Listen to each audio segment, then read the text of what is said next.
para menteri yang hadir, yang saya hormati para gubernur, wakil gubernur, para bupati, wakil bupati, para wali kota, wakil wali kota, beserta seluruh jajaran Forkompinda, Bapak Ibu hadirin yang berbahagia. Saya ingin menyampaikan beberapa hal, utamanya mendekati Hari Raya Idul Fitri yang sebentar lagi akan datang, yaitu di pertengahan bulan Mei. Kenapa pertemuan sore hari ini kita adakan? Ada dua hal penting yang ingin saya sampaikan yang berkaitan dengan COVID, yang kedua yang berkaitan dengan ekonomi. Saya ulang-ulang terus ini. Kenapa COVID? Karena kita tahu perkembangan COVID di India. Yang ini perlu saya ingatkan karena kita juga menjelang masuk ke Hari Raya Idul Fitri. India di bulan November menuju ke Oktober, November, Desember menuju ke Januari berhasil melandaikan kurvanya. Dan bahkan saya ingat di bulan Januari kita telepon kepada Menteri Kesehatan India, kuncinya apa? Dan beliau menyampaikan kuncinya adalah micro lockdown. Sehingga kita adopsi di sini menjadi PPKM skala mikro. Saat itu India berhasil menurunkan sampai ke 10.000 kasus per hari. Tetapi kita tahu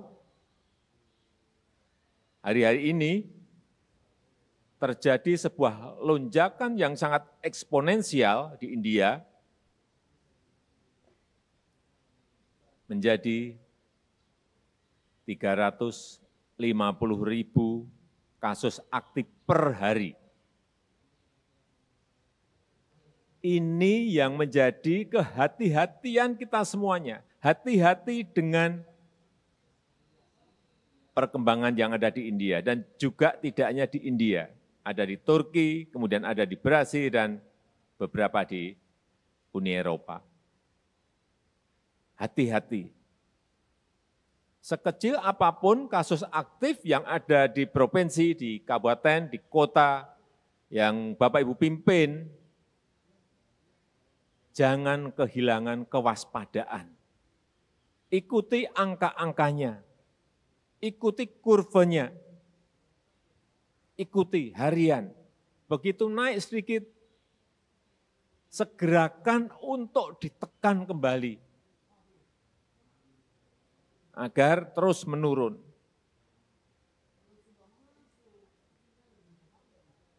Hati-hati dengan yang namanya libur panjang. Kita ini mau libur panjang di Idul Fitri. Ingat tahun lalu, ada 4 libur panjang yang kenaikannya sangat melompat. Idul Fitri tahun lalu naik sampai 93%. Libur Agustus tahun lalu naik sampai 119%. Libur Oktober naik 95%. Libur tahun baru kemarin naik sampai 78%. Oleh sebab itu hati-hati, hati-hati. Libur Paskah 2 minggu yang lalu naik kurang lebih hampir 2%. Hati-hati. Saya melihat beberapa daerah ini sudah mulai terjadi kenaikan. Perlu saya sampaikan hati-hati.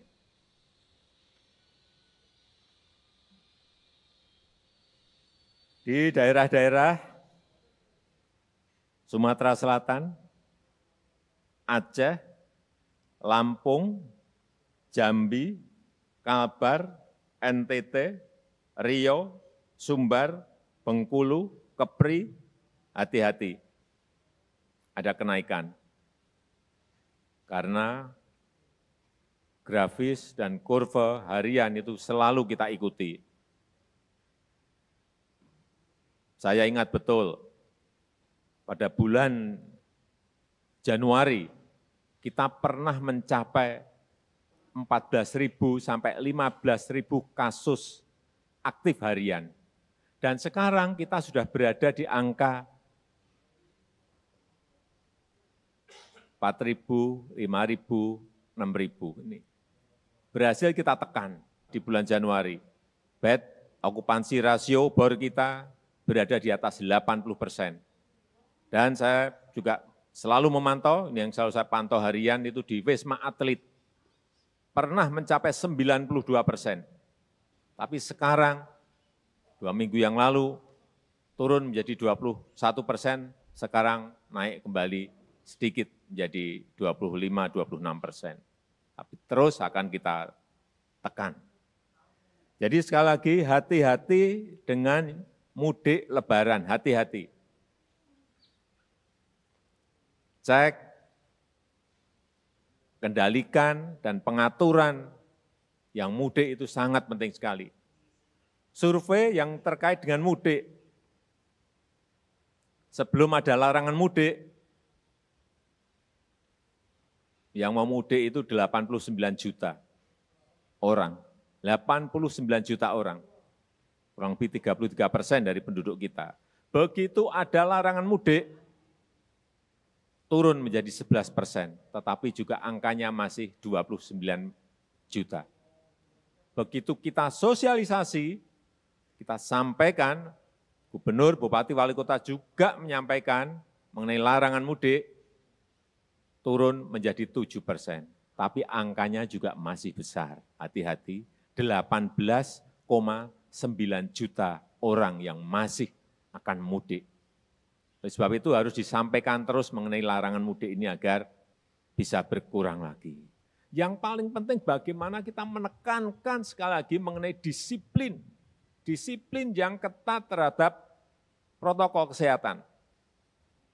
Kuncinya ada di situ. Kuncinya ada di situ. Disiplinkan masyarakat secara ketat mengenai protokol kesehatan. Saya betul-betul masih khawatir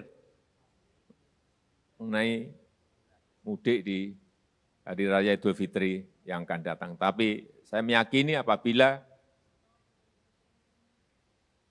pemerintah daerah dibantu oleh Forkompinda semuanya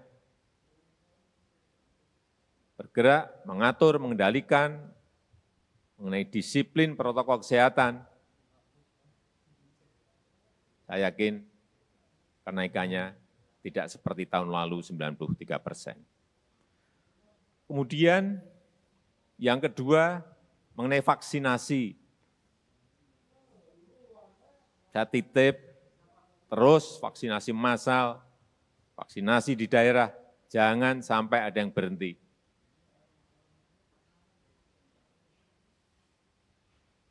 Tugas pemerintah pusat, tugas saya adalah bagaimana menyiapkan vaksinnya. Tapi kalau ada vaksin, jangan sampai ada yang di stok. Stok itu cukup 5%, segera disuntikkan ke masyarakat, segera disuntikkan kepada target prioritas yang sudah beberapa kali saya sampaikan.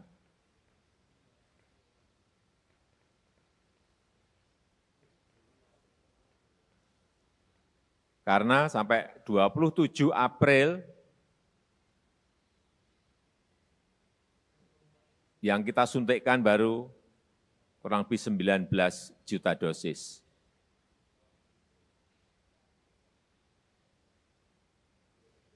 Dan harus kita kejar terus agar target kita di bulan Juli nanti bisa mencapai kurang lebih 70 juta orang.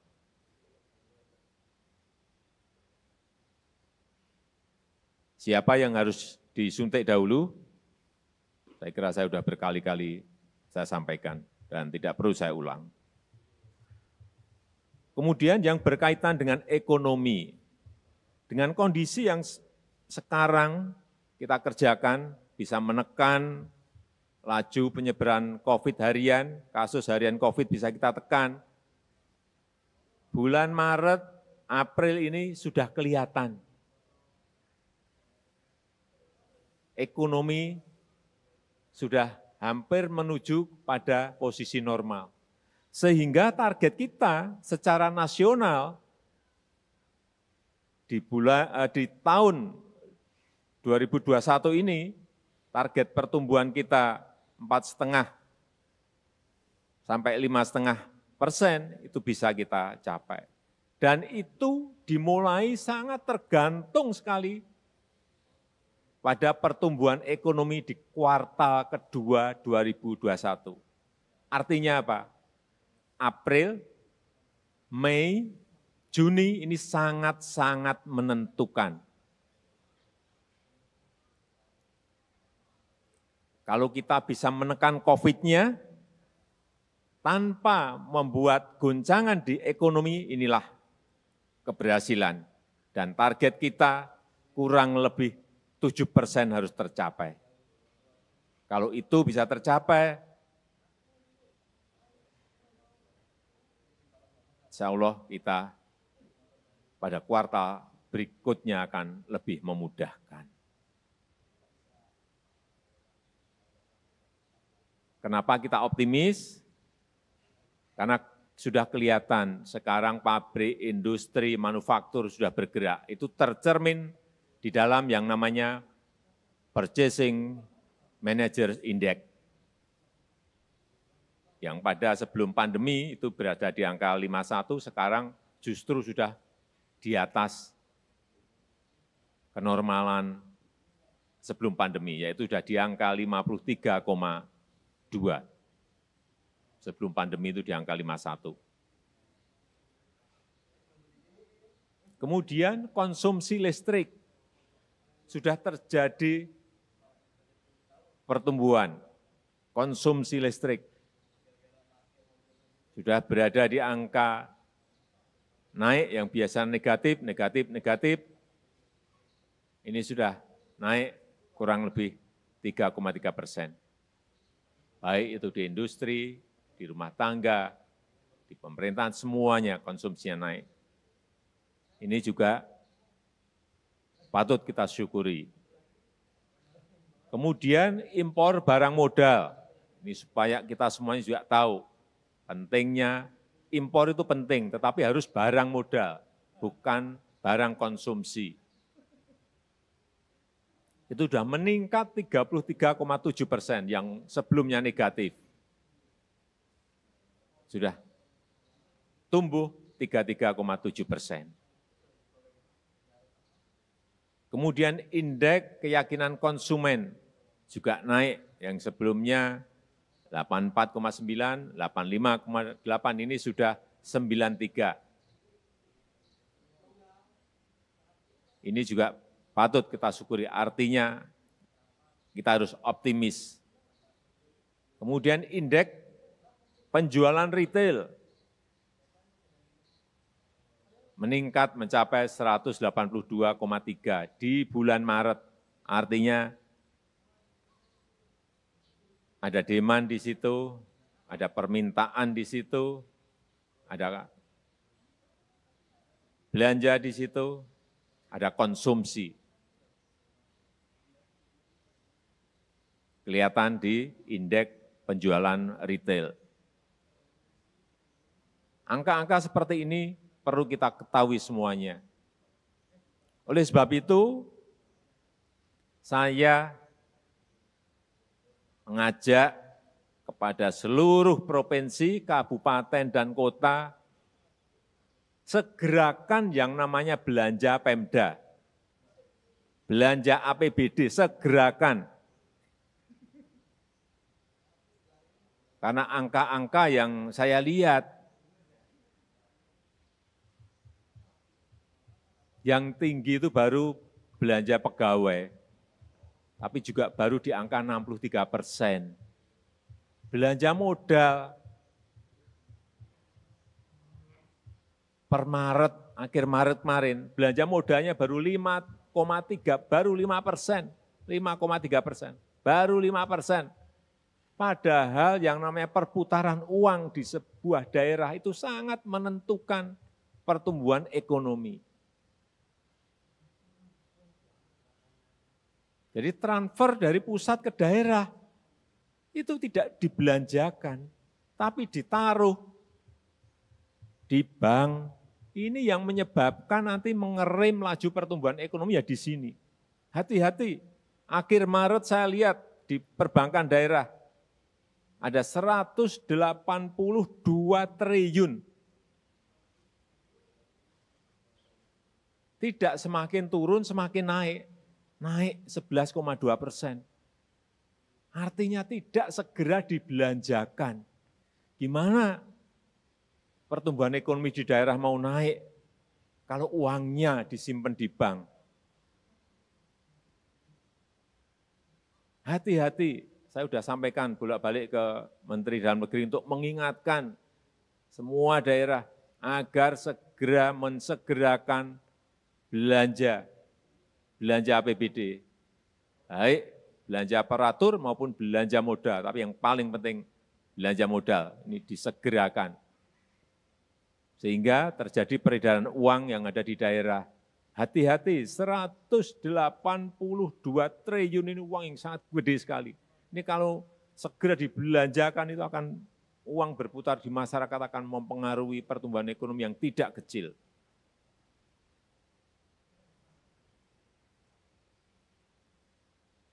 Bansos, bantuan UMKM, BLT desa, segera dorong agar ini bisa diterima oleh masyarakat, tersampaikan pada masyarakat, sehingga mereka bisa belanja. Kalau ada belanja artinya ada permintaan. Kalau ada permintaan berarti akan ada pertumbuhan ekonomi di daerah itu. Jadi segera cairkan BLT desa. Karena yang saya lihat per April kemarin, yang sudah tersalurkan baru 32%. Masih kecil sekali, 32%. Baru 1,5 triliun. Angka-angka seperti ini selalu saya ikuti. Sehingga sore hari ini saya ingatkan kembali karena itu penting bagi pertumbuhan ekonomi daerah dan nasional. Kalau daerah ada pertumbuhan ekonomi, kemudian secara agregat akan menjadi pertumbuhan ekonomi nasional.